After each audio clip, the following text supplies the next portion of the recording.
The religious divide was cavernous. It was really, really deep. It really did not take much for the animosity that Christians and Muslims held towards Jews to come to the surface. My name is Jeffrey Woolf. I am a trained medieval and Renaissance Jewish historian, specializing in Jewish intellectual history and the history of halakha. I received my academic training at Harvard and had a 2-year fellowship at Yale. And in addition, I spent 9.5 years learning under Rabbi Joseph B. Soloveitchik, from whom I received smicha. I'd like first to start off with a discussion of what is commonly known as the Golden Age in Spain. The reason why I mention it, it is often cited in contemporary discourse among people talking as an example of how Jews and Arabs, Jews and Muslims to be more exact, could get along, and as an alternative to the not simple relations between the two groups today. I would like to start by saying that it is my considered opinion that it's a myth. But first, let me define the parameters. When we talk about the Golden Age in Spain, when people discuss it, it starts around the year 950 and ends in the year 1148. 950 because we don't really have an official beginning date. It ends around 1148 because we know exactly what happened. The lower Spain or southern Spain was invaded by Muslim fanatics who were called the Almohadim, who basically forced everybody and anybody to convert to Islam or to pretend that they converted to Islam, which led to massive acts of martyrdom. It led hundreds and thousands and perhaps tens of thousands of Jews to flee from Spain, some to northern Spain, some to North Africa. And whatever it was, put an end to the creative period of Jewish life in southern Spain. So that's why we know exactly when it ended, what the year it was. When we discuss the Golden Age in Spain, there were really two issues that pop up, and they're not really dependent one on the other. On the one hand, the Golden Age in Spain is considered to be a time in which Jews and Muslims, basically, and Christians for that matter, looked at each other as equals, that they got along and that there was amity. And in fact, the period is called the period of convivencia in Spanish, which means living together. That's one thing which is mentioned. The other thing is the Golden Age in Spain is noted for a period of incredible Jewish creativity, a period in which Jews developed their own culture in directions that were really unparalleled. Where things get dicier or not so clear is when we talked about the question of the relationship between Jews and Muslims in the Iberian Peninsula during these 200 years. As far as Muslim law is concerned, this has nothing to do with whether individual Muslims think this way or that way, but according to formal Muslim law, from the time of Muhammad, it is a given that there is a fundamental difference in status between Muslims, who are known as believers, and everybody else. Believers by definition, Muslims by definition, must be superior in every way, shape, or form in society. That means non-Muslims are barred from many areas of activity. So, for example,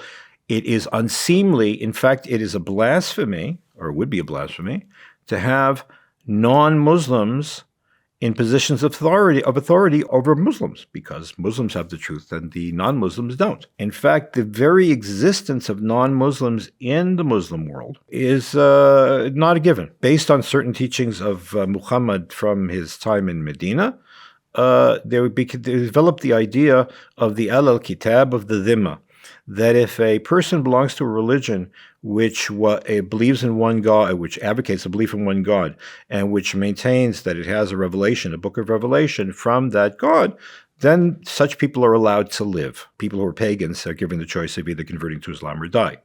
But Jews, Christians, and Mazdians, Zoroastrians from Persia, were considered to be in this category of monotheists, so they're allowed to live as long as they accept their status as second class. And they have to pay killer taxes, and they have to be humiliated, and they're not allowed to, as I said, to occupy certain positions. But if they play by the rules, then they are tolerated. Tolerated in the sense of, You play by the rules, and you can live, and we'll protect your rights also to follow your own religion. Okay, now this is where it gets interesting. The Muslims conquered Spain in the year 711. They conquered it from the Christians. Christians had first the Romans, and then the Roman population converted to Christianity, and came the Muslims and conquered Spain, almost the entire Iberian Peninsula. In fact, after the invasion in 711, the forces of Islam made it all the way to France, but they were pushed back. The Muslims were a minority at this point, and they needed allies to help them settle the areas that they had now conquered. And the Jews, who had suffered terribly under the Christians, from whom the Muslims had conquered Spain, were very happy to get rid of the Christians and Christian rule and to help the Muslims. So the Jews helped stabilize, helped serve the Muslim conquerors. So that put the Muslim leaders in a sort of a bind, because on the one hand they couldn't give them official positions because the law said they couldn't do that. On the other hand, they needed the Jews, and the Jews were absolutely loyal because Jews had nowhere else to go. People living in the era after 1948, where there was in Israel, don't know what it is to have no place to go. So the Jews had really nowhere to go, and therefore they could be totally relied upon and totally loyal.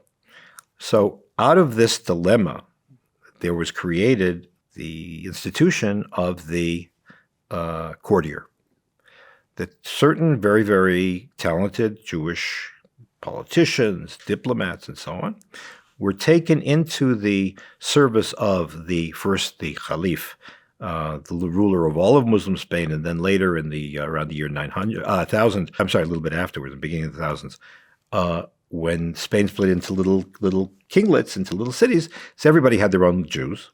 So these Jews served their masters, and they had tremendous power. They were given tremendous authority, but formally they were given jobs that were very menial. In other words, their official titles were nothing special, but in fact, de facto, they had tremendous power. So they played it in between.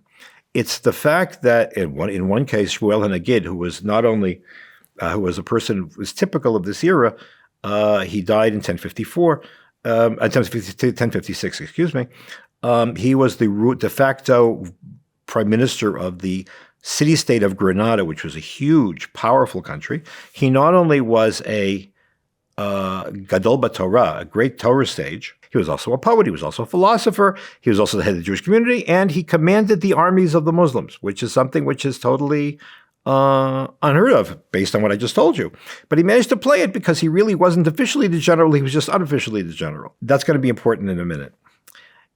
But you could, as long as you played the game this way, Jews were able to accomplish tremendous things and achieve all kinds of rights and privileges for and protect their communities from anti-Jewish sentiments with which the Muslim population was fairly frequently expressed. It is that odd situation which leads people to think that this was a period of, as I said, convivencia. Look how well the Jews did. Look how powerful these individual Jews were. Yes, they were able to do that, but on condition that they made themselves bow low before the Muslims. They pretended that they really had no status. Their official status was very, very menial, even though they could be trusted and were given authority by their masters. So it wasn't equality in the sense that we know it in the West. The best proof of this is what happened to Shmuel HaNagid's son. He inherited his father's position, but he didn't want to play the game anymore. He says, I'm tired of kowtowing to all these idiots. I'm tired of kowtowing to I got all the power. I'm the commander. Forget it. And as a result, that was a violation of what is called the Dhimma, the Pact of Omar, which set the demeaned status of the Jews in Muslim Spain. And on the 31st of December, 1066, there was a nationwide pogrom. I mean, I know it's an anachronistic word to use because that refers to the attacks of the Russian czars on the Jews in the 19th century. But there was a nationwide pogrom in which the son, Yehosef, was murdered. Jews were killed in the thousands, and the Jews were expelled from Granada. Why?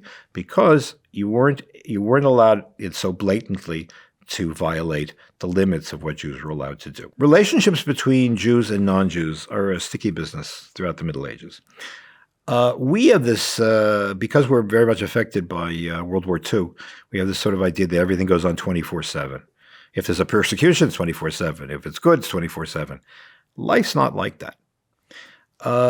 The relations between, on a daily basis, you have to get along. Therefore, one can only assume, and we have every reason to assume, that Jews and Christians and Muslims, on a daily basis had correct and even, cordial relationships. But at the same time, you have to understand that the religious divide was cavernous. It was really, really deep. And did not take much. It really did not take much for the animosity that Christians and Muslims held towards Jews to come to the surface. Now, at the time of Muslim Spain, the Christians were on the defensive themselves. So Jews and Christians maybe felt that they had common cause against the Muslims. But as I said, the Christians represented the forces that were under suspicion as a fifth column by the Muslims. And the Jews saw the Muslims as being their protectors, or their liberators even to a certain degree. I'll give you this example of this pogrom in 1066.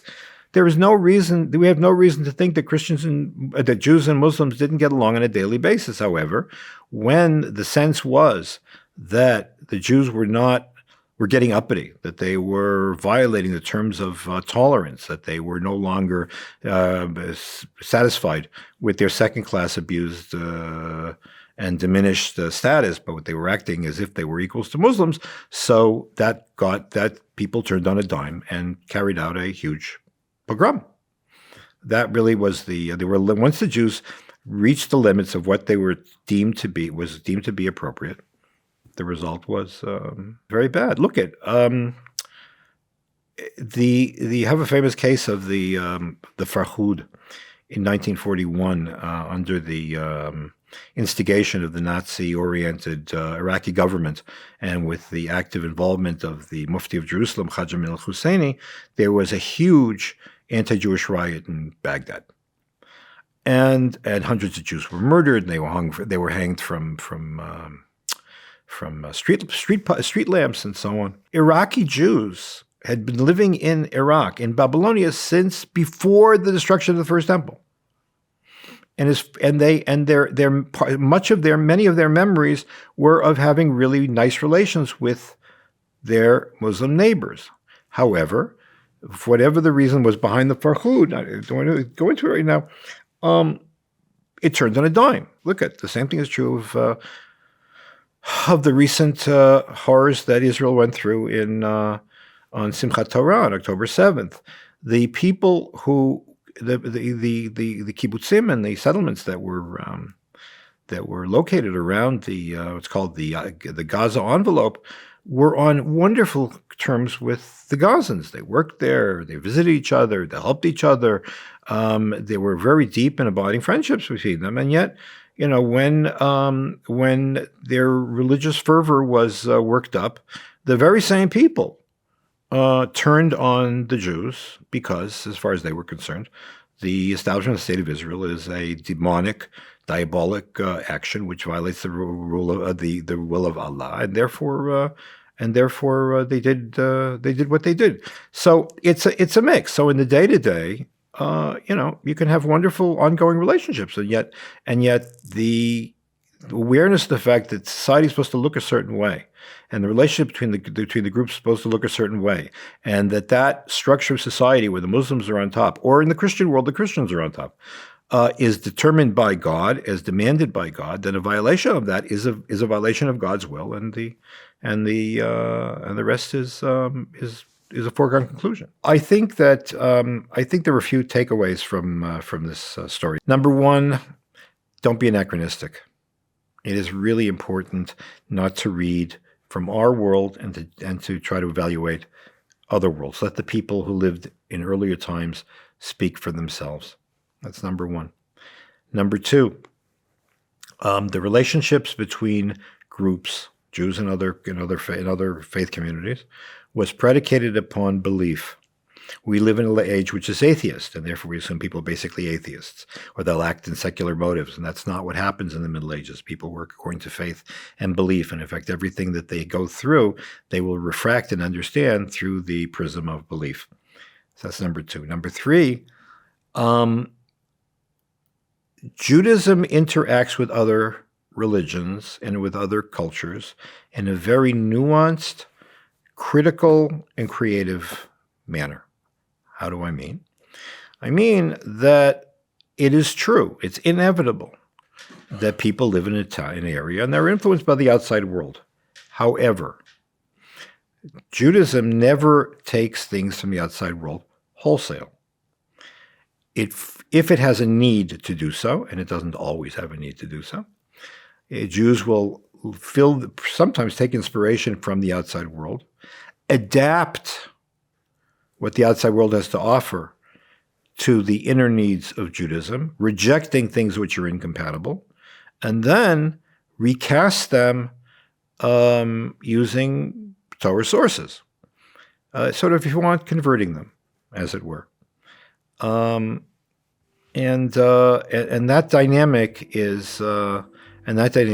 was true in the Golden Age in Spain, and it is true throughout Jewish history. So yes, you encounter the outside world, but you don't just take it, in whole cloth. You're careful. You look. Do I need this? Is this important? Does this do anything to improve my worship of God? If it can help my worship of God, that's fine.